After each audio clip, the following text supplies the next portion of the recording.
Bonjour à toutes et à tous, j'espère que vous allez bien et bienvenue dans un nouvel épisode de Flair. On a décidé de coproduire avec BPI France dans le but de pouvoir faire découvrir des entrepreneurs, des artistes. On accompagne des organisations pour accélérer leur transition vers des pratiques plus responsables. Une mauvaise isolation représente jusqu'à 35% de l'énergie consommée par un foyer. En 2021, il y a eu 4,4 milliards d'euros qui ont été investis dans des entreprises à impact. Développer une communauté, c'est quelque chose qui prend beaucoup plus de temps que de bâtir une audience, mais c'est quelque chose qui est beaucoup plus durable. Les startups aujourd'hui, malheureusement, 90% vont dans le mur. Aujourd'hui, c'est comment est-ce que je vais faire une boîte en 2 ans, quoi. Une entreprise qui ne s'engage pas, elle ne peut pas se projeter. Je pense qu'on aurait dû commencer par définir les termes, parce que entreprise responsable et entreprise à impact, c'est pas la même chose.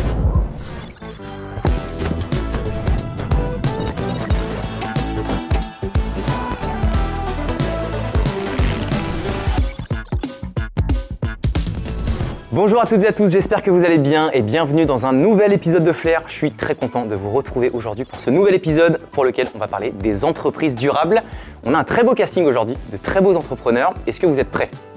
Super. Ouais. Alors, vous étiez calme à l'école, non? Parce que vraiment, le calme du Premier plateau. rang, premier rang. C'est vrai? Ouais. Personne n'était dernier rang? En maths. En maths? Dans le bus. T'as choisi genre, dans le bus aussi? Ouais, moi aussi. J'avoue. Bon, juste avant de vous faire la présentation, je vais juste rappeler aux personnes qui pourraient découvrir Flair dans ce premier épisode. C'est un talk show pour entrepreneurs qu'on a décidé de coproduire avec BPI France et avec Com, mon agence de création de contenu créatif. On crée plein de contenus créatifs comme celui-ci. Et on avait vraiment l'ambition avec BPI France de pouvoir parler aux entrepreneurs dans un format un peu créatif, de faire découvrir des entrepreneurs, des artistes, de parler d'actualité business. Vous allez voir, il y a plein de choses qui vont se passer tout au long de cet épisode. N'hésitez pas à vous abonner, à liker, à commenter. Et si jamais vous voulez faire partie de ce plateau pour pouvoir partager votre parcours, votre projet, n'hésitez pas, on sélectionne énormément d'entrepreneurs, entrepreneuses. Voilà pour la présentation. On va pouvoir commencer par faire un petit tour de table. Et je vois au début de ma fiche que ça va commencer à ma droite par Étienne Alcouf. Salut Étienne.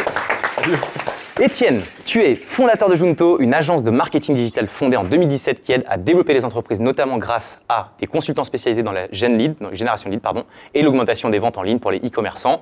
Tu as une équipe de plus de 100 consultants et tu fais plus de 10 millions de CA après 5 ans seulement de lancement d'entreprise.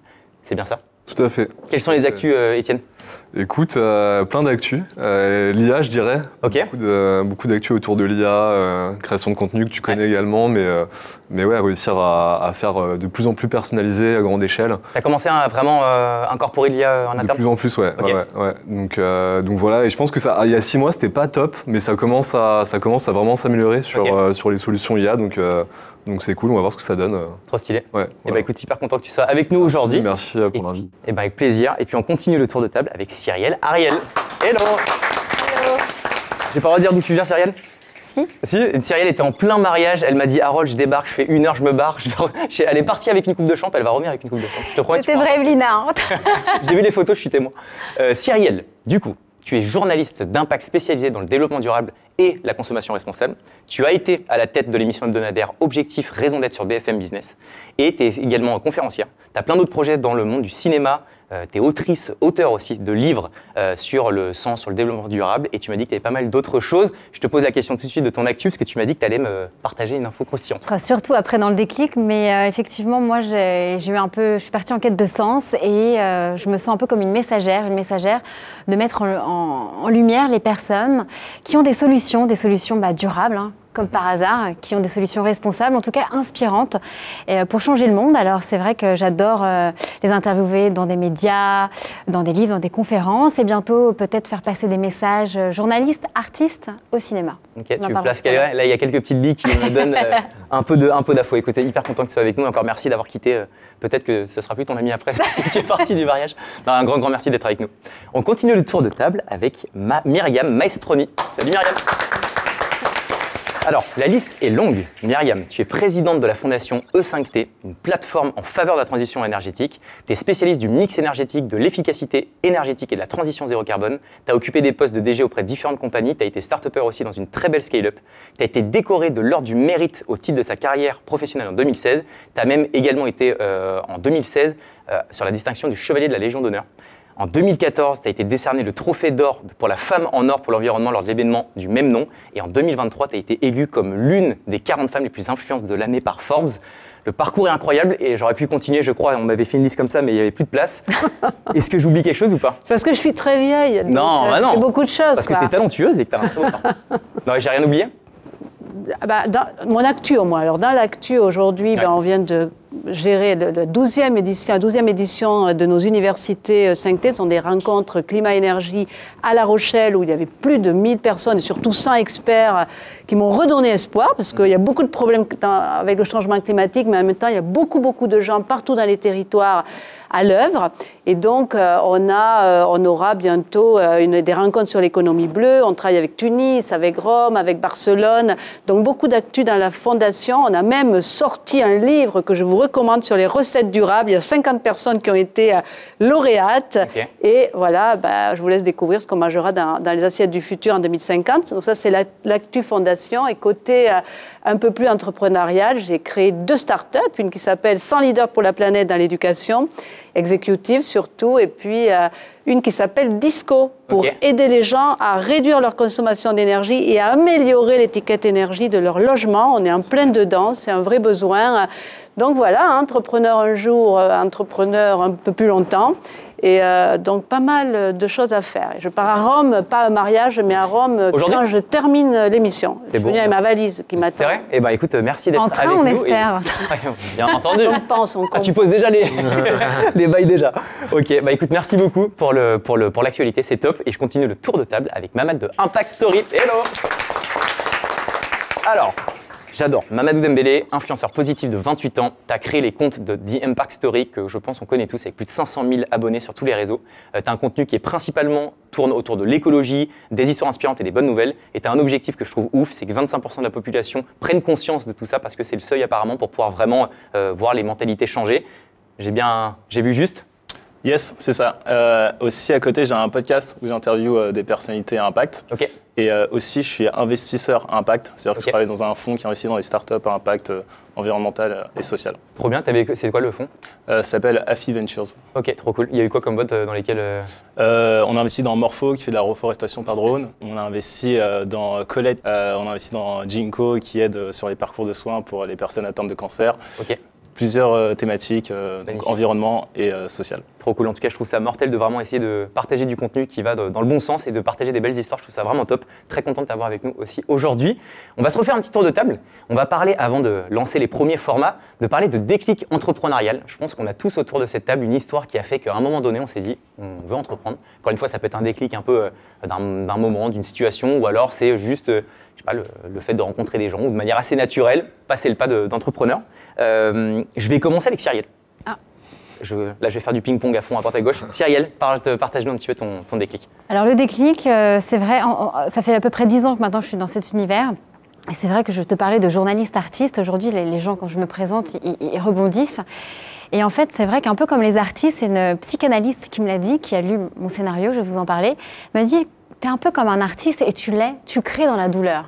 Et en fait, c'est vrai que mon parcours a commencé, j'étais journaliste animalière, programmatrice il y a 10 ans, et j'ai décidé de partir en quête de sens, sans background sur l'humanitaire, sans économie de côté, mais vraiment, j'avais cet appel du cœur qui me disait, il faut que tu te trouves en fait. Et en fait, je me suis trouvée dans les camps de réfugiés. Je suis partie avec Action contre la faim au Bangladesh. Okay. Et c'est en côtoyant cet univers, en faisant des interviews, en côtoyant de près cette pauvreté, bien évidemment, elle est en bas de chez nous.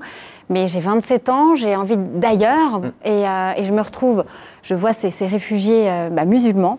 Et de retour de ces camps de réfugiés, la veille de mon départ, on me décèle un souffle-cœur quand je fais un check-up. Et quand je viens de souffler mes 27 bougies, on me dit « Cyrielle, tu es née mal formée au niveau du cœur et tu as 10 jours pour nous trouver une date, car on va t'opérer ou à cœur ouvert, on va te passer un implant, un intraveineux. » Et là, après avoir vu cette vulnérabilité face à mes yeux, à des milliers de kilomètres de chez moi, je fais face à ma propre vulnérabilité et du coup, je suis un peu sur le fil entre la vie et la mort et j'ai 10 jours pour profiter de la vie.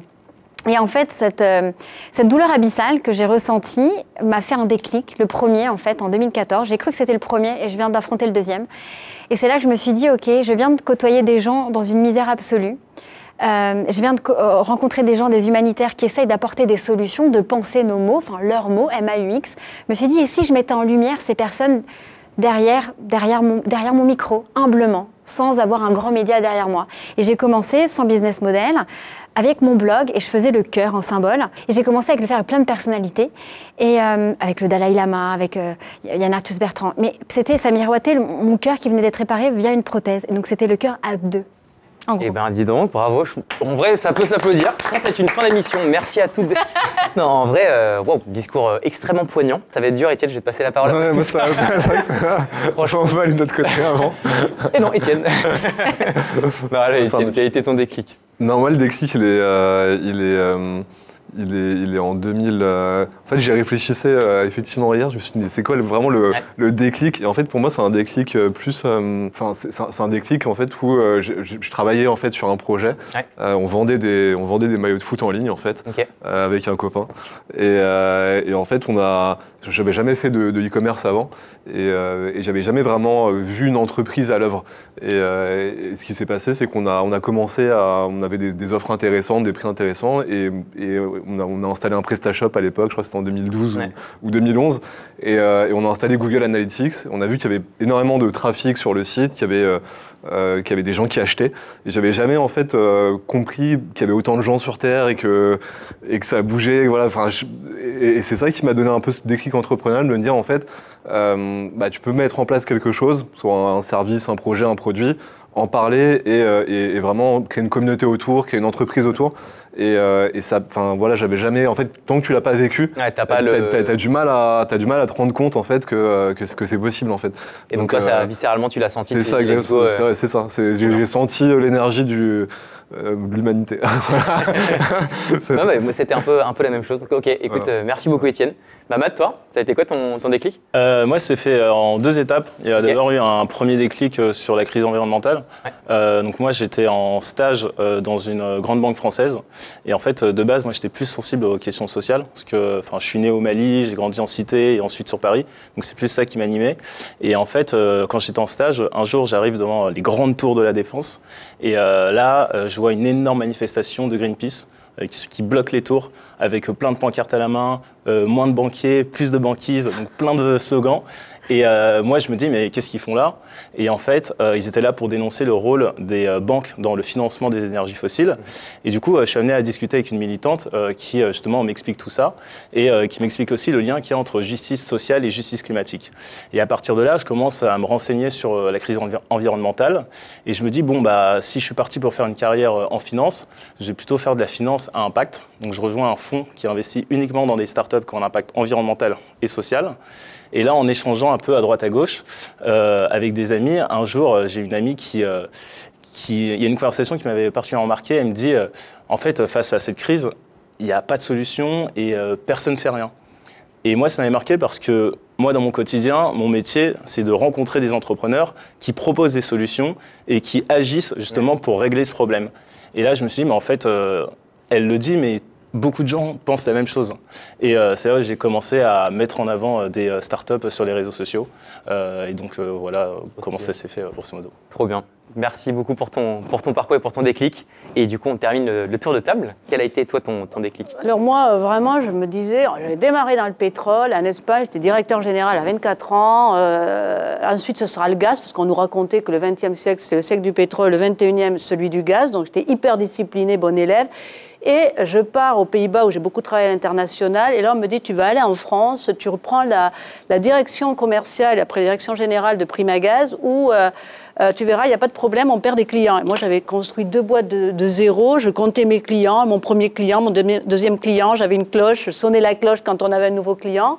Et je me dis, mais pourquoi ils perdent des clients? Et là, je commence à faire le tour. Bon, toute une longue histoire. Et à un moment, je m'aperçois que nous, on vendait du gaz et les gens, ils voulaient un budget énergie. Et j'ai dit en 2004, on va aider nos clients à consommer moins. Donc là, pavé dans la mare, on se dit, mais c'est qui? Elle sort d'où? Elle est complètement tarée, elle n'a rien compris. Et en fait, de là, j'ai commencé à créer le conseil en énergie. Je me suis dit, je vais quitter la boîte, c'est pas possible, parce que je pense qu'il faut, elle a raison, voilà, il faut avoir une vie alignée avec ses idées. Sinon, on change ou de vie ou d'idée, hein, on ne peut pas rester écartelé pendant longtemps. Mais en même temps, j'ai pensé, si je pars, ils vont mettre quelqu'un d'autre. Et donc, j'ai vraiment commencé à travailler avec, j'allais étudier à Harvard pour ça, sur un modèle où on devait vraiment complètement transformer cette relation au client. Et ça a fabriqué Économie d'énergie que j'ai créé en 2008, qui était le premier site grand public sur l'efficacité énergétique. C'était pas facile à expliquer. Et en 2011, j'ai quitté la boîte pour plein de raisons. Et j'ai créé Économie d'énergie qui a été le scale-up. On est passé entre 2011 et 2019 de 8 à 350 personnes, de 0 à 150 millions d'euros de chiffre d'affaires. Je l'ai revendu à La Poste, qui était un de mes clients. Et je dis, je ne peux pas quitter le navire, il faut continuer à se battre parce que je suis tout à fait d'accord avec ce que vient de dire Mohamed. En fait, des solutions, il y en a partout. Ouais. Eh ben, écoute, merci à toi aussi. C'est que des très beaux parcours et des très beaux déclics. Vraiment, on a un plateau qui est très différent. Je trouve ça assez ouf. On vient tous et toutes, je pense, de milieux de secteurs différents et aussi avec des déclics différents. Et dans ce prochain format, on va parler d'actualité et c'est le format La Bonne Dose générique. La meilleure personne ever pour parler de ça, c'est Nathan Amram. Nathan Amram, c'est le CEO de Moon AI, qui est une IA qui permet de pouvoir décortiquer les contenus sur les réseaux sociaux pour essayer de comprendre quels sont les facteurs qui permettent de générer de l'engagement. Et donc, il a une startup qui est très cool, mais il est aussi extrêmement drôle. J'adore Nathan, cette prochaine chronique. Un tonnerre d'applaudissements pour Nathan Amram. Salut mon Nathan. Vous allez bien? De quoi est-ce qu'on va parler aujourd'hui? D'écologie. Allez, on va rester un petit peu dans le thème. Alors, moi, je viens de Marseille et vraiment cet été en fait c'est la première fois en habitant à Marseille où j'ai pris conscience du réchauffement climatique à cause des températures qu'on a eues. Vraiment ça a été un véritable choc pour moi. Et depuis je suis en panique constante parce que j'imagine le monde de demain. Et je sais que face à des catastrophes naturelles potentielles, je serais vraiment nul. Voilà, je ne saurais pas comment gérer tout ça. Parce que moi, je suis le genre de personne vraiment mauvaise quand il faut gérer certaines situations de stress.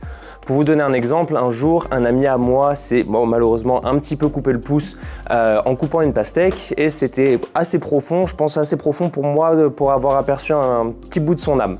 Et à partir de là, la seule chose que j'ai réussi à lui dire, c'est « Tu veux que je te passe un glaçon ?» Même son pouce m'a regardé et m'a dit « Ah frérot, t'es sérieux là ou quoi ?» Et du coup, je me dis que si demain je dois faire face à un tsunami, par exemple, je serais capable de sortir un truc du style « En vrai, si je nage très vite, je pourrais passer entre la vague ou même en dessous de la vague. Mais je suis sûr que je pourrais gérer. » Mais du coup, moi, la seule chose qui me rassure aujourd'hui, c'est de me dire c'est un petit peu ce qu'on disait, hein, qu'il y a encore aujourd'hui de plus en plus de startups françaises à impact écologique qui voient le jour. Juste pour vous donner un ordre d'idée, rien qu'en 2021, il y a eu 4,4 milliards d'euros qui ont été investis dans des entreprises à impact. Et heureusement, parce que depuis que j'ai vu Léon Marchand nager, je vous avoue que j'ai remis en question, moi, mes capacités aquatiques. Alors, morale de l'histoire, s'il vous plaît, faites attention à la planète, parce que vous n'allez pas pouvoir compter sur moi pour vous sauver. Merci Nathan, trop cool. Plaisir. Je te dis à la semaine prochaine. Oui. Merci Nathan. On va passer au prochain format, c'est le format Maintenant ou Jamais. Je vais vous expliquer en quoi ça consiste. Générique. Dans ce format Maintenant ou Jamais, on va recevoir deux entrepreneuses qui vont venir les uns après les autres, peu importe, qui vont venir nous parler de leur projet. Alors soit c'est un projet en devenir, soit c'est une boîte qui tourne déjà pas mal. On a reçu des entrepreneurs vraiment qui étaient, certains qui ont fait plusieurs dizaines de millions d'euros de chiffre d'affaires, quand d'autres c'était vraiment un projet embryonnaire. Le but du jeu, c'est le fameux elevator pitch. Ils ont 1 minute face caméra pour pouvoir parler de leur projet. Ensuite, soit il y a une problématique et vous essayez de répondre à cette problématique pour l'aider, soit il n'y en a pas nécessairement, mais je compte sur vous. Je pense que vous êtes les bonnes personnes pour la challenger, pour aller creuser un petit peu le business model derrière l'entreprise. Et on va recevoir en première, Chloé, la fondatrice de Mora Mora Life. Un tonnerre d'applaudissements pour Chloé, s'il vous plaît. Salut Chloé. Salut. Tu vas bien? Ça va. Est-ce que tu as compris le but du jeu? Évidemment. Évidemment. Tu as la caméra qui est fixe juste là, je te laisse te mettre au milieu. Et puis, ok, écoute, let's go. magnifique. Ah, je casse tout. Donc chez Mora Mora Life, on accompagne des organisations pour accélérer leur transition vers des pratiques plus responsables. Et tout ça grâce à de l'accompagnement, donc de la stratégie à l'exécution, et des solutions pour transformer les pratiques au quotidien, comme notre distributeur de boissons zéro déchet. Donc je m'appelle Chloé, je suis la fondatrice de Moramora Life et mon rêve en fait c'est que tout le monde puisse s'épanouir tout en contribuant à un avenir plus durable. J'ai passé 10 ans dans des grands groupes à travailler sur des projets liés au développement durable et en fait j'ai réalisé que la plupart des gens voient ça comme une contrainte, même parfois une source de culpabilité, ce qui fait que les gens n'ont pas forcément envie de s'y mettre.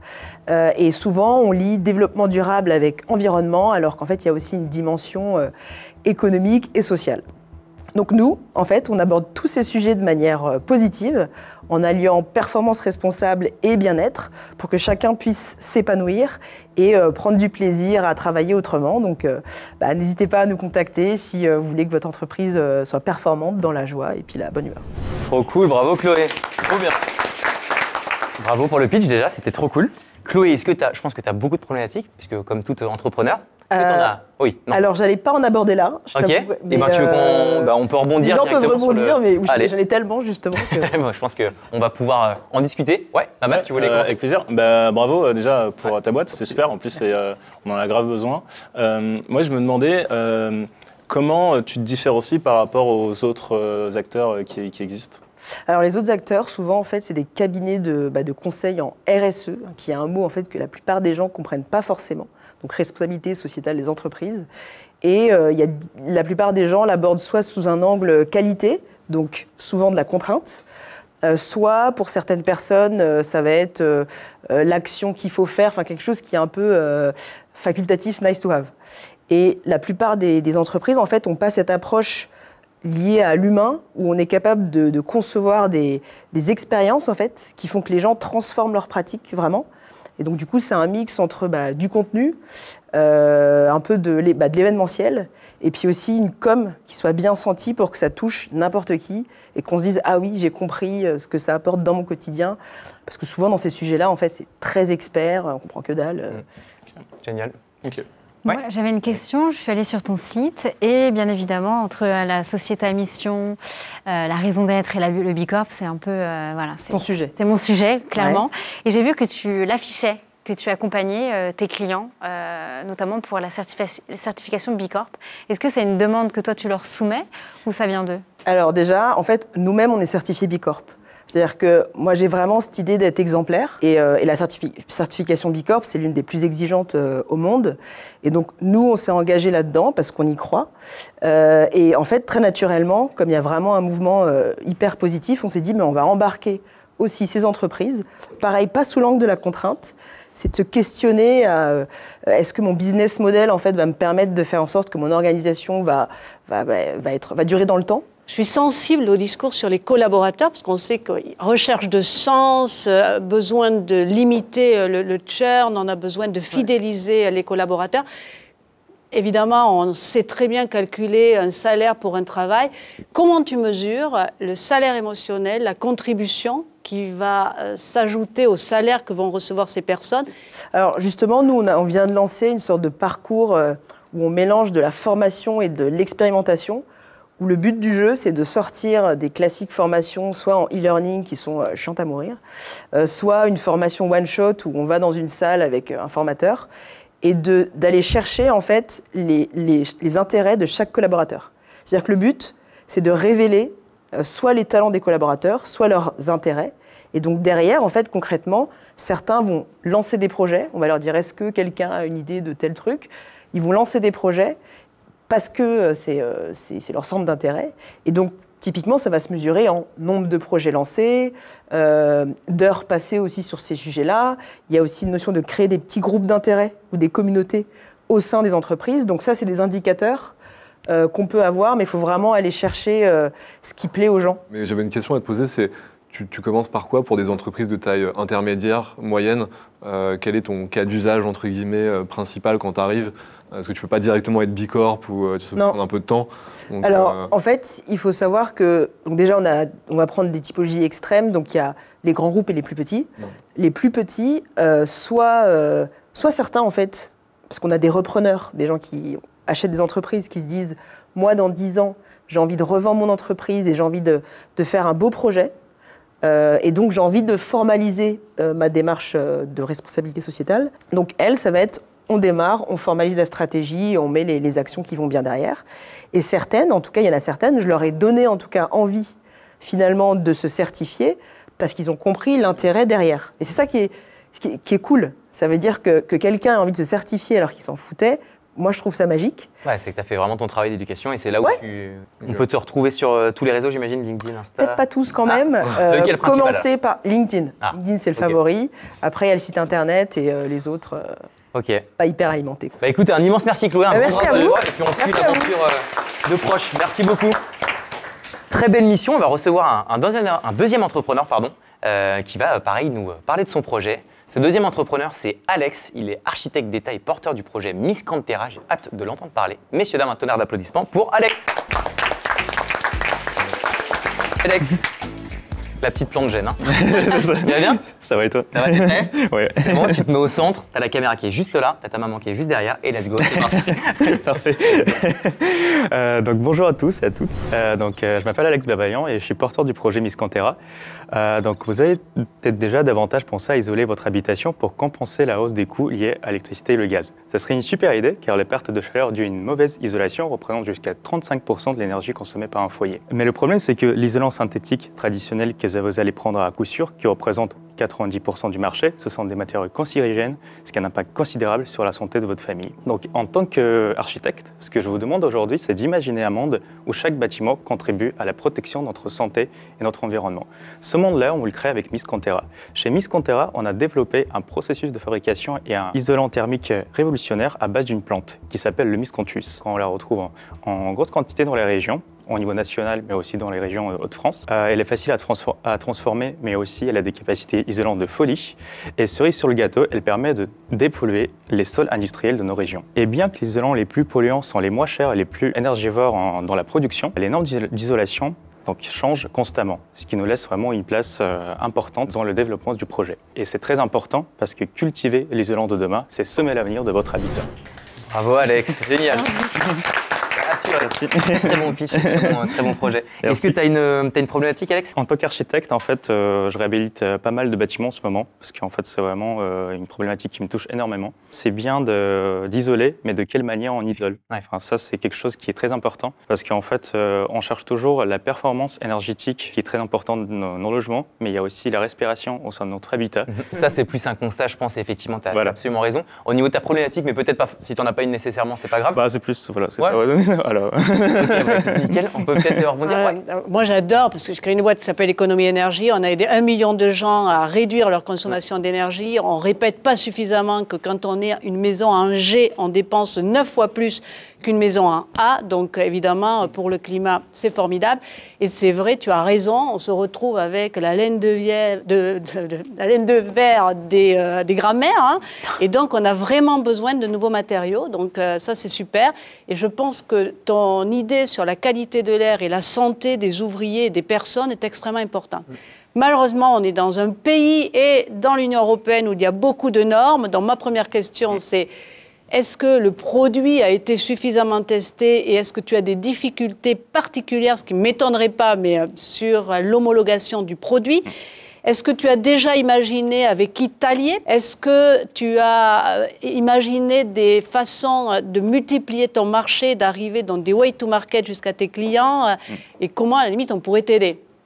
Effectivement, en fait, donc la solution est au stade de prototypage en ce moment. Donc en fait, on essaie de la terminer donc vers le mois de novembre, justement, pour ensuite lancer tout le processus de certification et labellisation donc, de produits. Donc, ce qui va prendre un peu de temps, donc de 6 mois à 1 an. Et donc c'est un processus très coûteux aussi pour donc labelliser les produits. Et justement après, donc on pourrait donc commercialiser les produits et donc justement monter une usine. Et Mamat, au niveau de la communication, comment tu vois la chose? Parce qu'on voit de plus en plus quand même d'initiatives, d'acteurs qui prennent la parole sur les réseaux sociaux, qui essaient de pas d'évangéliser, de démocratiser, puisque c'est pas vraiment le sujet, plus que de parler de ça de manière plus positive. Comment tu vois la chose? Comment est-ce qu'on pourrait potentiellement aider Alex sur sa prise de parole sur les... Je pense que ce qui est important aujourd'hui pour les entreprises, surtout quand elles s'adressent aux consommateurs, enfin à monsieur et madame tout le monde, c'est de réussir à créer une communauté donc, sur les réseaux. Et surtout, tu vois, ce type de projet qui est ultra innovant, qui parle à tout le monde. Donc il faudrait vraiment réussir à le mettre en avant via des vidéos. Mettre ça en avant via des vidéos, faire du contenu, montrer toutes les propriétés, les avantages et créer une communauté autour de ça. Et grâce à cette communauté, pouvoir vendre directement auprès de la communauté. Et tu peux faire ça même si tu es à l'étape de prototypage plutôt. Tu peux faire ça dès maintenant. Tu vois, tu peux même montrer les avancées. Comme ça, les gens ils vont commencer à te suivre au fur et à mesure. Et ça permet même de valoriser, j'imagine, l'image de marque. Si tu as des sujets de levée de fonds, potentiellement, j'imagine qu'il y a un moment où il faut penser un peu à des fonds. J'imagine que d'avoir déjà une communauté qui est engagée, qui montre qu'il y a une appétence marché, je pense que ça peut davantage valoriser ton projet. Étienne, Comment tu distribues derrière ton produit? C'est via des distributeurs, des grossistes? Des PME, en fait, c'est principalement donc B2B. Okay. Donc en fait, on est tourné vers les entreprises. Mais les collectivités aussi ou pas? Les collectivités, ça c'est une prochaine étape parce que c'est plus dur, donc les attraper, ouais. Et donc c'est ça, voilà. C'est ça. Non mais écoute, nickel, franchement, vraiment très cool, Alex. Je pense qu'avec Myriam, vous pouvez échanger aussi par la suite. Il y aura potentiellement des choses à faire. On va te suivre de proche. Et puis encore bravo à toi pour ta participation. Salut Alex. À plus. Merci encore.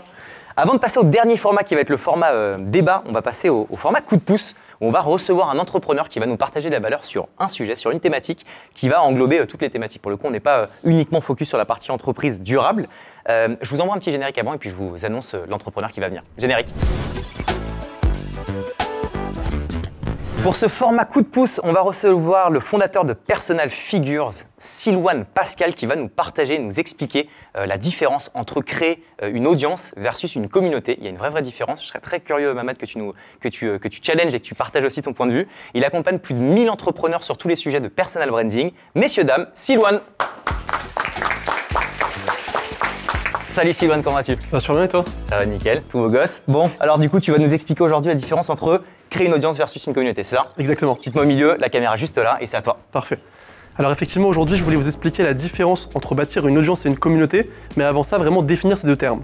Une audience, ça va être un groupe de personnes qui va suivre votre contenu et qui va être un groupe de spectateurs. Alors qu'une communauté, ça va être un groupe de personnes qui va engager avec votre contenu et qui va plus agir comme une tribu. Maintenant, la question, c'est comment bâtir une communauté qui va être réellement engagée. Et c'est ce que je vais tenter de vous expliquer en 3 points. Le premier point, ça va être le positionnement en opposition. Si vous voulez fédérer une communauté autour de vous, ça va être essentiel de définir un ennemi commun. Et cet ennemi commun, c'est pas obligatoire que ce soit une personne. Ça peut très bien être par exemple une cause ou alors une injustice. Typiquement, si on prend l'exemple de la durabilité, ça pourrait être par exemple le développement durable avec le gaspillage alimentaire. Si jamais vous vous focussez sur cette cause-là, vous allez pouvoir fédérer autour de vous des personnes autour d'une mission commune. Le deuxième point, ça va être le fait de tisser une connexion émotionnelle avec votre communauté. Parce que plus votre communauté va être engagée avec vous émotionnellement, plus vous pourrez avoir d'impact sur celle-ci.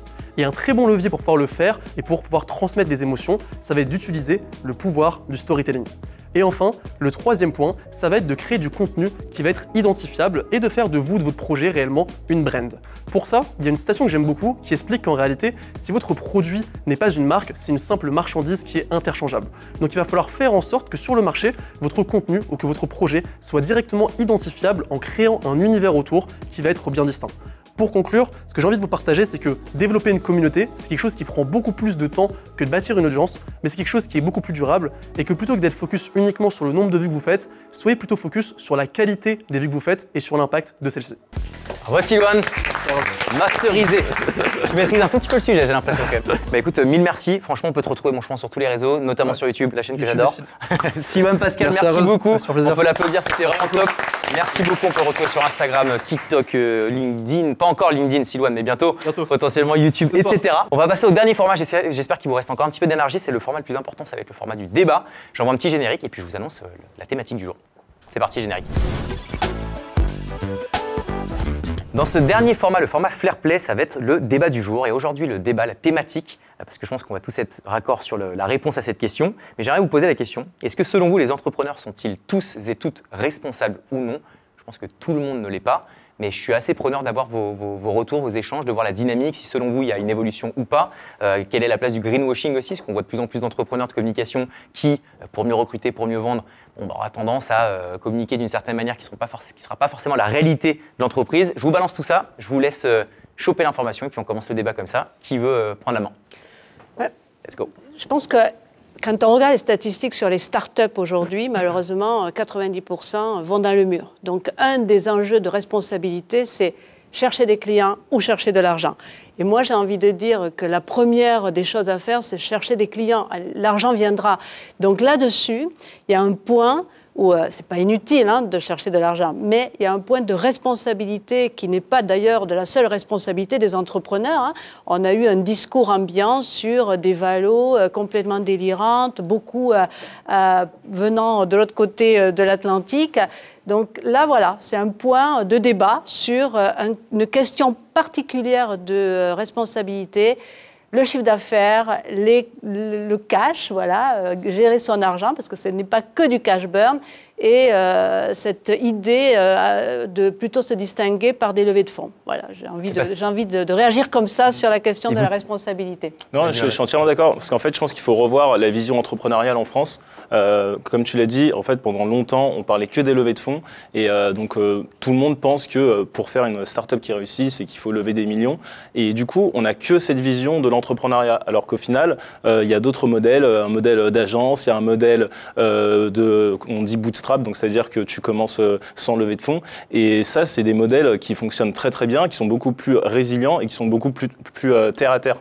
Et ça, souvent, j'ai l'impression que c'est quand même une question de milieu social.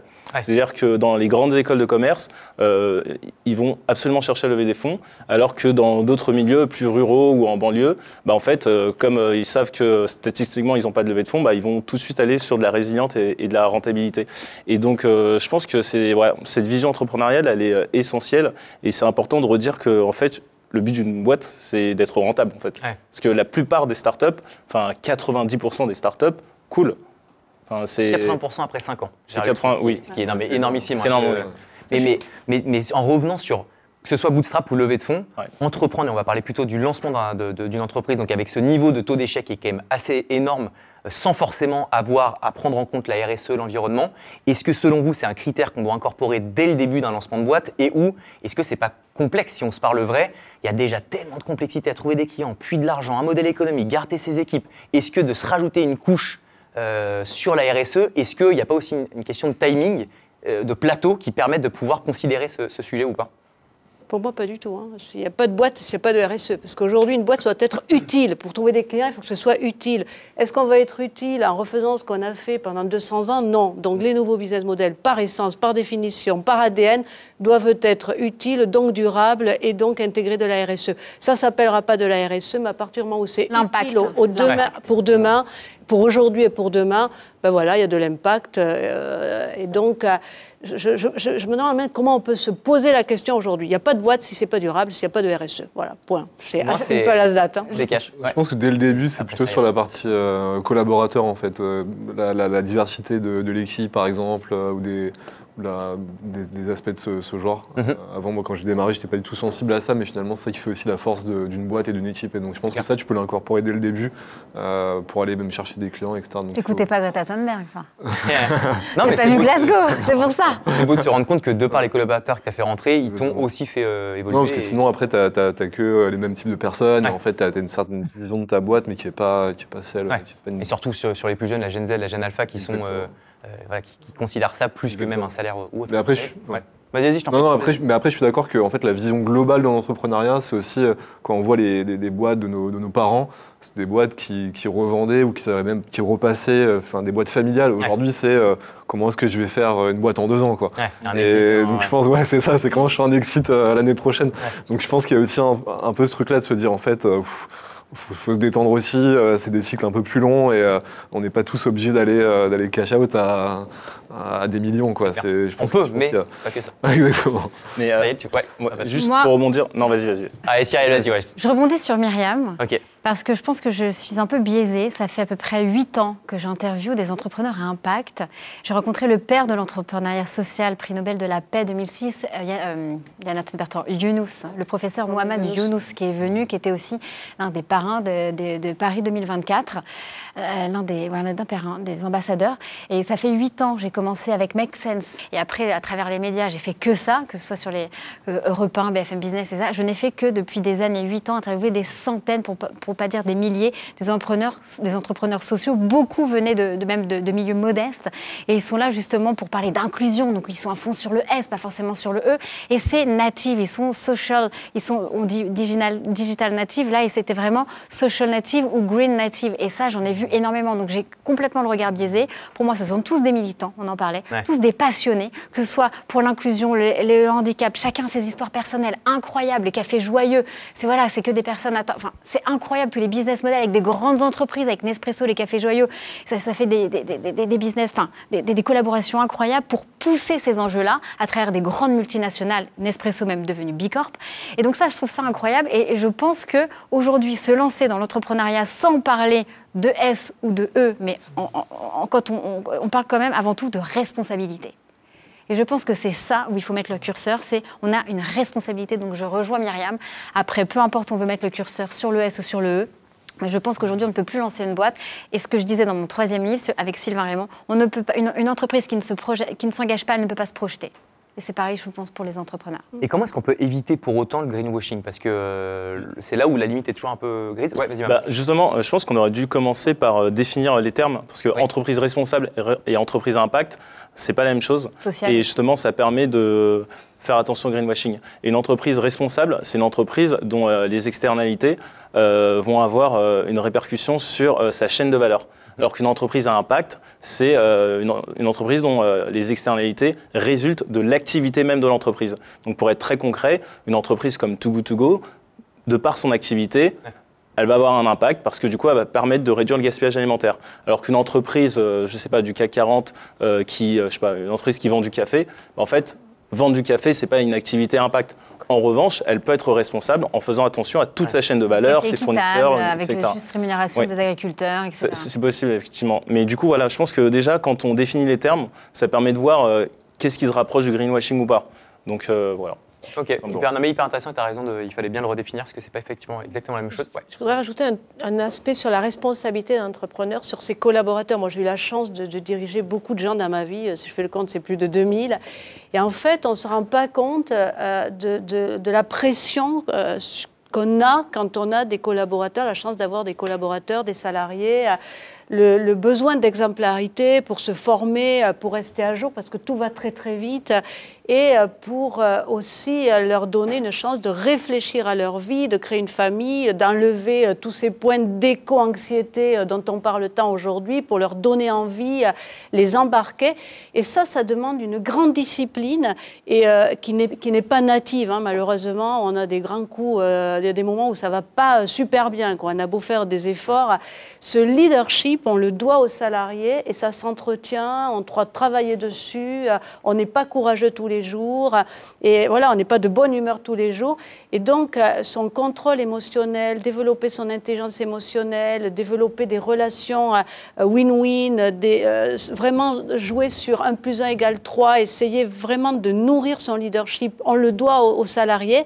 Et je crois que c'est aussi un des facteurs importants de sens. Et là, je pense qu'on a un énorme vide en France où, bon, on n'a même pas de mots français pour décrire le leadership. Donc, voilà, en gros, inspirer, donner envie. C'est un peu vide de contenu et ça passe par un développement personnel qui n'est pas intellectuel. C'est pas juste de l'apprentissage, c'est vivre des expériences et ça, là-dessus, voilà, il y a un espace à combler. C'est clair, ouais, effectivement. Merci, madame. Quelqu'un peut rebondir sur... Non, je suis d'accord, mais est-ce que du coup ça c'est de l'impact ou pas Parce que finalement, en fait, on est obligé en tant que leader, on est obligé justement de prendre en compte toute son organisation et les sensibilités de chacun. notamment par rapport à ces sujets, parce que sinon, en fait, on n'arrive pas à recruter, on n'arrive pas à garder les collaborateurs, etc. Donc, en fait, on y arrive, en fait, on est obligé, en fait, de prendre en compte ces critères. Donc, est-ce que finalement, c'est pas ça aussi l'impact En fait, on le mesure dans la durée. Parce que quand on crée une boîte, sur les 5-10 premières années, ça va, quoi, on y arrive. Pour arriver à se projeter dans le temps, on vieillit, il y a plein de choses nouvelles qui arrivent. Et donc, on peut être vite dépassé. Pourtant, on a des patrons qui continuent à avoir 50, 60 ans, 70 ans. Donc, c'est là où, finalement, ça demande plus d'efforts. Parce qu'on ne peut pas dire, voilà, à partir de 50 ans, tu es vieux, tu ne fais plus rien. Et donc, comment on travaille sur les relais générationnels et comment, finalement, on va capitaliser sur des questions de succession, de partage du pouvoir. Ça fait partie de la responsabilité. Parce que tu as raison, tu montes une boîte, tu es responsable et tu vas t'occuper de tes collaborateurs. Mais malheureusement, ça s'épuise vite. C'est un peu ce que disait Chloé tout à l'heure. C'est en permanence. Hein. C'est pas juste je l'ai fait, je donne une impulsion et ça dure. Non, c'est vrai. C'est vrai. Écoutez, on avait arrivé à la fin de ce débat. Même si on aurait pu, je pense, continuer, je voulais vous orienter sur un autre sujet qui était le rôle des médias, mais on en fera pour un autre épisode. J'ai dans mon oreillette quelqu'un qui me dit « Stop, on a dépassé » à de nombreuses reprises.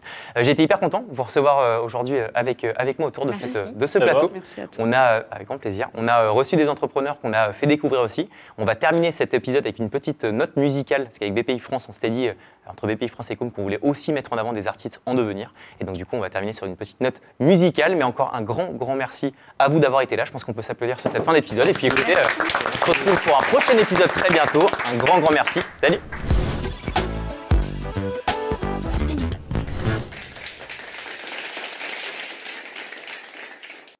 Angoissé de penser, oppressé des idées qui éteignent la femme.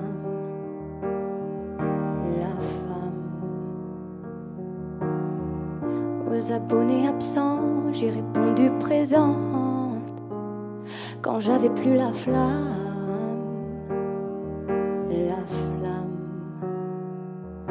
Mais j'ai repris la route vers l'avenir. Toi, t'auras plus rien à me dire.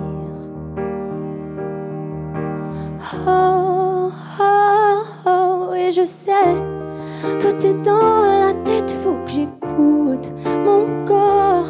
C'est vrai, la corde sensible peut causer du tort, mais après, tout rejouera sur les bons accords. Maintenant, je me sens plus forte.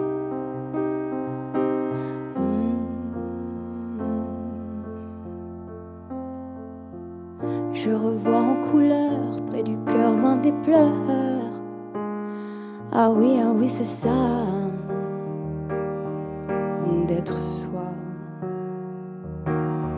J'ai posé mes limites et quand je vois le rouge qui s'agite, j'évance les mauvais gars comme toi. Je continue la route vers l'avenir. Toi, t'as surtout rien à me dire.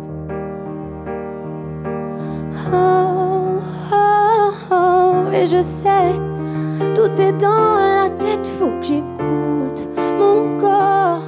C'est vrai, la corde sensible peut causer du tort, mais après, tout rejouera sur les bons accords. Maintenant, je me sens plus forte.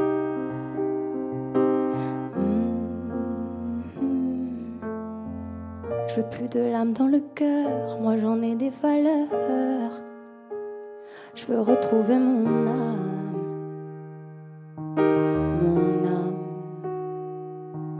et je suis toujours en route et je guéris.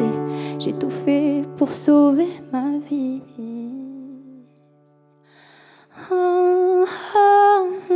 Et je sais, tout est dans la tête, faut que j'écoute mon corps. C'est vrai, la corde sensible peut causer du tort, mais après, tout rejouera sur les bons accords. Maintenant, je me sens plus forte.